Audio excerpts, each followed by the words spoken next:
السلام علیکم، welcome to classic entertainment channel. امید ہے آپ سب ٹھیک ٹھاک ہوں گے، خیر خیریت سے ہوں گے اور آپ کا دن بھی اچھا گزر رہا ہوگا۔ کلاسک انٹرٹینمنٹ چینل پہ میں آپ کے لیے لے کر آئی ہوں ناول ہم سفر تو بنے کی ایپیسوڈ۔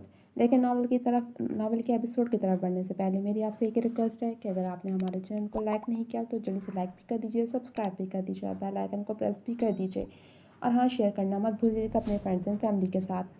تو چلیں میں مزید انتظار نہیں کرواتی اور شروع کرتی ہوں ناول ہم سفر تو بنے ایپیسوڈ 8۔ وہ فریش ہو کر باہر آیا تو اکثر کی جگہ نین تارا کو کمرے میں پایا۔ وہ ایسے کھڑی تھی جیسے پتھر کی ہو گئی ہو۔ نین، کیا ہوا؟ تم ٹھیک ہو؟ خطیب نے اسے کندھے پر ہاتھ رکھا۔ وہ ایک دم چونکی تھی۔ تم ٹھیک ہو؟ سوری، وہ میں… خطیب کو شرٹ لیس دیکھ اس نے بے ساختہ نظریں جھکائی تھیں۔ ریلیکس کرو، اتنا کون ڈرتا ہے آج کے دور میں؟ بالکل بھی بہادر نہیں ہو تم۔ تولیے سے بال خشک کرتے وہ آئینے کے سامنے کھڑا ہوا جس میں نین تارا کا عکس نمایاں تھا۔ کائی رنگ کی کامدار فراک پہنے، ہاتھوں میں ہم رنگ چوڑیاں، کانوں میں جھولتے آویزے۔ نین، ادھر آؤ۔ اس کی پکار پر وہ اپنی جگہ سے اٹھتی آہستہ سے قدم اٹھاتے اس کے پاس آئی۔ خطیب نے اسی کمر میں ہاتھ ڈال اسے اپنے قریب کیا تو اس کی حرکت پر وہ بوکھلا گئی۔ دروازہ کھلا تھا۔ وہ… شش…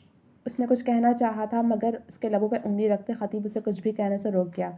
نین تارا کو کمر سے تھامے خطیب نے ڈریسنگ پر بٹھایا۔ گرنے کے خوف سے اس نے خطیب کو مضبوطی سے پکڑا تھا۔ چہرہ کیوں اتنا لال ہو رہا ہے؟ وہ شرٹ لیس اس کے اتنا قریب کھڑا ہوا تھا، وہ کیسے نہ شرم سے گلنار ہوتی۔ یہ رنگ بہت جچ رہا ہے تم پر۔ گال پر آتے بالوں کو کان کے پیچھے کرتے خطیب نے جھک کر نین کے گال پر اپنے دہکتے لب رکھے۔ اس کے لمس پر نین نے بے اختیاری آنکھیں بند کی تھیں۔ گال سے سرکتے اب لب ٹھوری تک آئے جبکہ کمر پر خطیب کے ہاتھ کی گردش اس کی جان نکال رہی تھی۔ وہ دروازہ کھلا۔ اسے سمجھ نہیں آ رہا تھا کیسے اسے ہوش دلائے جو مدھوش سا اس کے حسن میں کھویا اسے دنیا بھولنے پر مجبور کر رہا تھا۔ سختی سے آنکھیں میچے نین نے اپنی گردن پر اس کا لمس محسوس کیا تھا کہ اچانک خطیب کے ہاتھ اس کے زپ پر رکے۔ وہ اس کے زپ کھول رہا تھا۔ ہوش میں آتے ہوئے ایک جھٹکے سے خطیب کو پیچھے دھکیلتی دور کر گئی۔ اس کے اچانک دھکا دینے پر وہ ہوش کی دنیا میں واپس آیا تھا۔ خطیب نے حیرت سے اس کا سرخ انار جیسا چہرہ دیکھا۔ وہ بری طرح کانپ رہی تھی۔ اتنی سی قربت پہ گھبرا گئی؟ اس کے شوخ لفظوں پر اس نے رخ پھیرا تھا۔ خطیب! اکثر کی آواز پر نین تارا ایک جھٹکے سے اس سے دور ہوئی۔ میں کب سے آپ کا ویٹ کر رہی تھی۔ نین تارا کو نظر انداز کیے وہ خطیب کے پہلو سے لگی تھی۔ خطیب نے ایک نظر نین تارا کو دیکھا جو نظریں جھکائے کھڑی تھی۔ کیا ہوا؟ مجھے کچھ پیسے چاہیے، وہ لاڈ سے بولی۔ اس پر وہ سر ہلا گیا۔ ٹھیک ہے، میں آتا ہوں، وہ نرمی سے بولا۔ جلدی آ جائیں پلیز۔ نین پر جتاتی نگاہیں ڈالے وہ کمرے سے نکل گئی۔ میں آتا ہوں، وہ نین کو مخاطب کرتا جانے کو مڑا۔ سنیں، وہ جب دروازے کی جانب بڑھا تا نین کی آواز پر رکا۔ کیا میں اماں اور بابا سے ملنے گھر چلی جاؤں؟ وہ اس سے اجازت مانگ رہی تھی، یہ ڈر بھی تھا کہ کہیں وہ منع نہ کر دے۔ ہاں، کیوں نہیں، میں خود چھوڑ کر آ جاؤں گا۔ خطیب نے اس کے دل کی بات کہہ دی تھی اور بھلا اسے کیا چاہیے تھا، وہ فوراً سے خوش ہو گئی۔ جی ٹھیک ہے۔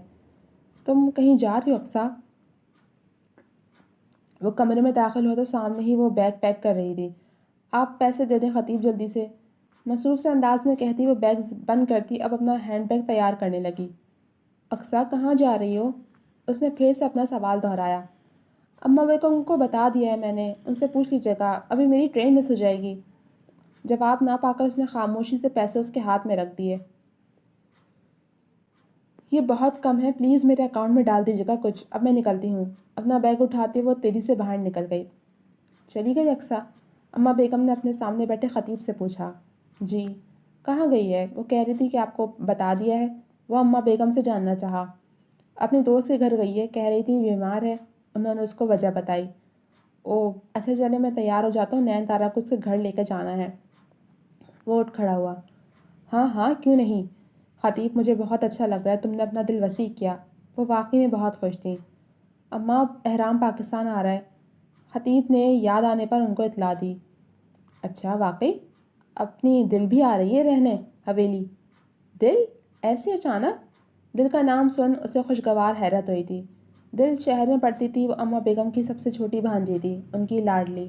وہ چھٹیوں میں ان کے پاس رہنے آ رہی تھی، جبکہ احرام وہاب شاہ کا بھتیجا تھا۔ ماں باپ کے انتقال کے بعد وہاب شاہ اور اماں بیگم اس کے ماں باپ بن گئے تھے۔ وہ خطیب کے ساتھ ہی بیرون ملک میں ہوتا تھا۔ چل اچھا ہے، گھر میں رونق ہو جائے گی۔ جی فی الحال تو وہ شہر میں رکے گا، کسی کام کے سلسلے میں آ رہا تھا، کہہ رہا تھا فارغ ہوتے ہی گھر آئے گا۔ اس نے ان کو احرام کے پلان سے آگاہ کیا۔ چلو اچھا ہے، بچے گھر آئیں، میرے گھر کی رونق پھر سے بڑھ جائے گی۔ ان کی بات پر مسکراتے وہ اپنے کمرے کی طرف بڑھ گیا۔ اتنا ٹائم ہو گیا مگر اس لڑکی نے تو قسم کھا لیا آج اٹھے گی ہی نہیں۔ دل اٹھ جاؤ بیٹا، صبح ہو گئی ہے۔ اوف امی سونے دینا۔ بیٹا کالج کا ٹائم ہو گیا ہے۔ کالج کے نام پر اس کی نیند بھگ سے اڑی تھی۔ آج اس کا پیپر تھا، اسے صبح اٹھنا تھا، وہ ابھی تک سوئی پڑی تھی۔ یار امی! جلدی سے اٹھتے وہ واش روم میں بند ہو گئی۔ اس کی ماں نے اس جلد باز لڑکی کو دیکھ ماتھے پر ہاتھ مارا تھا۔ شادی کی عمر ہو گئی ہے مگر مجال ہے جو لڑکی ذرا بدلے خود کو۔ وہ بڑبڑا کر رہ گئی۔ اف امی میں ابھی بچی ہوں۔ 18 سال کون سی عمر ہے شادی کی؟ واش روم سے منہ دھو کر نکلتے وہ ان کی بات کا جواب دینا نہیں بھولی تھی۔ اس عمر میں میری شادی ہو گئی تھی، انہوں نے اس کو گھورتے ہوئے کہا۔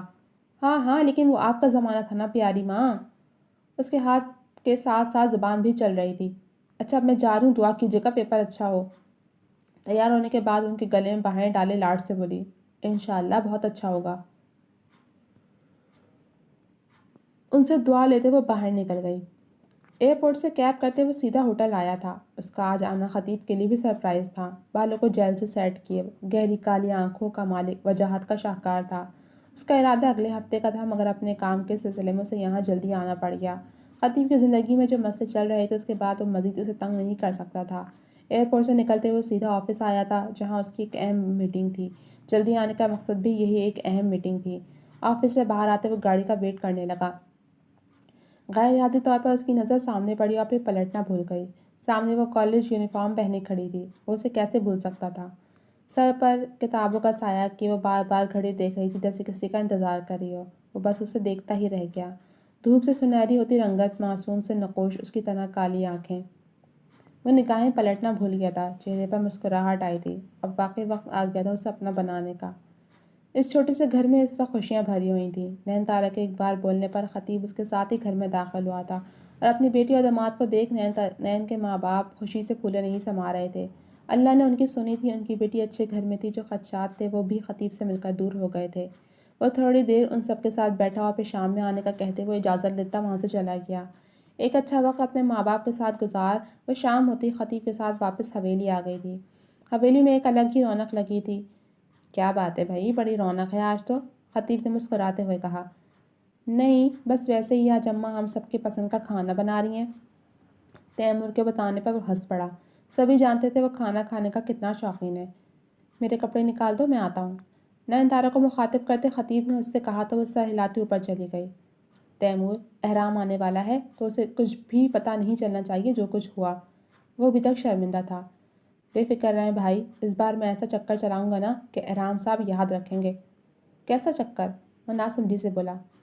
احرام کی شادی کا میں نے اماں سے وعدہ کیا ہے، اس بار میں کیسے بھی کر کے احرام کو شادی کرنے کے لیے راضی کر کے رہوں گا۔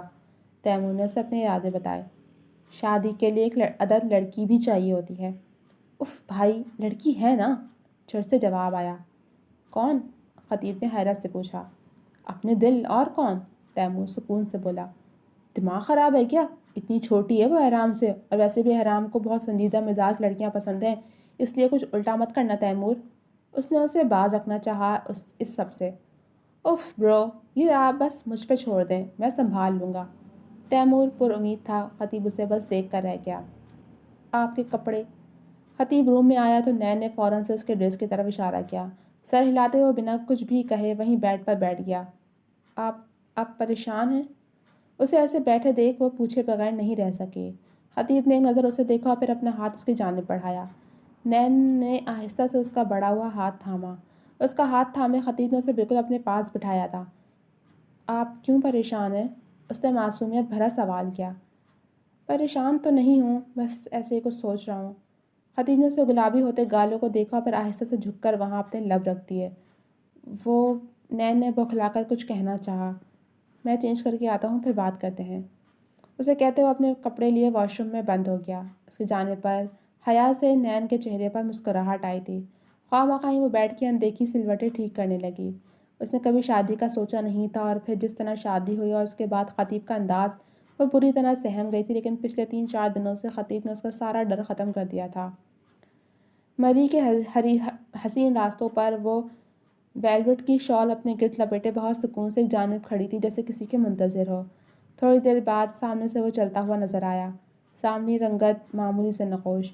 کہاں رہ گئے تھے ابرار؟ میں کب سے انتظار کر رہی ہوں، اس نے خفگی سے پوچھا۔ یہ لو، جواباً اس نے چاکلیٹ اس کے آگے کی تو اقصیٰ کے چہرے پر مسکراہٹ آئی تھی۔ یہ لے رہا تھا تیرے لیے، بس وہیں لیٹ ہو گیا۔ کوئی بات نہیں، چلو اب ہوٹل چلتے ہیں، وہ مسکرا کر بولی۔ ہوٹل کیوں؟ اس بار تو میں نے ہمارے لیے کاٹیج لیا ہے چھوٹا سا، تاکہ آزادی کے ساتھ رہ سکیں۔ ہوٹل میں میاں بیوی والی چک چک بہت ہو گئی ہے۔ یہ تو بہت اچھا کیا تو نے ابرار، اس کا ہاتھ تھامے اقصیٰ خوشی خوشی اس کے ساتھ لگی تھی۔ ہم لوگوں کے درمیان ہیں، زیادہ قریب مت آؤ، ابرار نے اسے ٹوکا، جس پر وہ منہ بنا گئی۔ اچھا نا، میری رانی ناراض کیوں ہوتی ہے؟ چل جلدی کاٹیج پر چلتے ہیں، مجھ سے صبر نہیں ہوتا۔ اور اقصیٰ کا ہاتھ تھامے وہ ٹیکسی کی طرف بڑھا تھا۔ وہ خطیب کو دھوکہ دے رہی تھی اور اس بات سے خطیب انجان تھا۔ کیا ہوتا اگر اسے یہ سب پتہ چل جاتا تو؟ اقصیٰ نے ایک بار بھی اس بارے میں نہیں سوچا تھا، وہ بس اپنی زندگی اپنے حساب سے جینا چاہتی تھی۔ شکر ہے اللہ کا کہ پیپر ختم، جان اٹکی ہوئی تھی۔ بستر پر گرتے خود کو آزاد محسوس کر رہی تھی۔ تو کس نے کہا ہے پاگلوں کی طرح پڑھائی کرنے کو؟ نارمل انداز میں اپنی پڑھائی کرو تاکہ پیپر کے وقت ٹینشن نہ ہو۔ اماں نے پاس آتے اسے لتاڑا تھا۔ اف میری اماں، آپ کبھی نہیں سمجھو گی، اس ٹینشن کا مزہ ہی الگ ہے جو پیپر کے دنوں میں ملتی ہے۔ وہ آنکھیں بند کیے مسکرا کر بولی۔ تمہارے دماغ جیسا کہیں نہیں دیکھا میں نے۔ اب اٹھو، جا کر کپڑے تبدیل کرو، میں کھانا لگاتی ہوں۔ پہلے یہ بتائیں، میں جا رہی ہوں نا خالہ امی کے پاس؟ میں نے خطیب بھیا کی دلہن بھی نہیں دیکھی ابھی تک، اس نے کنفرم کرنا چاہا۔ جلدی کس بات کی ہے؟ ابھی تمہارے بابا کو چھٹیاں نہیں ملی؟ انہوں نے اسے نرمی سے وجہ بتائی۔ اوف مما، آپ لوگ چھٹیوں میں بھیا کے پاس امریکہ جا رہے ہیں اور بابا نے ابھی تک چھٹیاں نہیں لیں؟ اسے ان پر افسوس ہوا تھا۔ ان سب کا ایک ساتھ جانے کا ارادہ تھا، مگر عین وقت میں دل کے پاسپورٹ میں مسئلہ ہو گیا۔ اگر ابھی نہیں جاتے تو سلیم ناراض ہو جاتا۔ وہ پچھلے 1 سال سے ان سب کو بلا رہا تھا۔ آخر میں سب اس نتیجے پر پہنچے تھے کہ دل گاؤں جائے گی اور باقی سب سلیم کے پاس۔ تمہارے بابا نے بول دیا ہے آفس میں، اب تم زیادہ مت بولو، اٹھو جا کے کپڑے چینج کرو، انہوں نے اسے گھورتے کہا۔ بہت ظالم ماں ہے آپ قسم سے۔ مارے باندھے اٹھتے وہ فریش ہونے چلی گئی۔ پتہ نہیں کیا ہوگا اس لڑکی کا۔ سر جھٹکتے وہ اپنے کام میں مصروف ہو گئیں۔ آپ کہیں جا رہے ہیں؟ خطیب کو تیاریاں کرتے دیکھ وہ پوچھے بغیر نہیں رہ سکی تھی۔ شہر جا رہا ہوں کسی کام سے، تمہیں کچھ منگوانا ہے؟ اس کے ہاتھ سے واچ لیتے وہ اب واچ پہن رہا تھا۔ نہیں، اس نے ایک لفظی جواب دیا۔ نین؟ کچھ سوچتے خطیب نے اسے پکارا۔ جی؟ اس نے اس کی طرف دیکھتے پوچھا۔ امی بتا رہی تھی تم نے ابھی پیپر دیے تھے؟ وہ گلے میں چادر ڈالتے بولا۔ جی، انٹر کے، اس نے بتایا۔ آگے کیا سوچا ہے؟ رزلٹ کے آنے کے بعد کیا کرو گی؟ اس نے جاننا چاہا تھا کہ اس کے مستقبل کے پلانز کیا ہیں۔ پتہ نہیں، اس کا سر جھکا تھا۔ رزلٹ آئے تو مجھے بتانا تاکہ میں آگے ایڈمیشن کا پروسیس چیک کر سکوں۔ اب وہ خود پر پرفیوم اسپرے کر رہا تھا۔ واقعی میں آگے پڑھ سکتی ہوں؟ اس کے چہرے کی خوشی دید نہیں تھی۔ خطیب نے مسکرا کر سر ہلاتے آگے بڑھ کر اس کے ماتھے پر لب رکھ دیے۔ جی تو جناب، اب تک کے لیے صرف اتنا ہی۔ کیسی لگی آپ کو یہ ایپیسوڈ؟ کمنٹ سیکشن میں اپنی رائے کا اظہار ضرور کیجیے گا۔ جلد ملوں گی آپ سے اگلے ایپیسوڈ کے ساتھ، تب تک کے لیے اجازت دیجیے۔ اللہ حافظ۔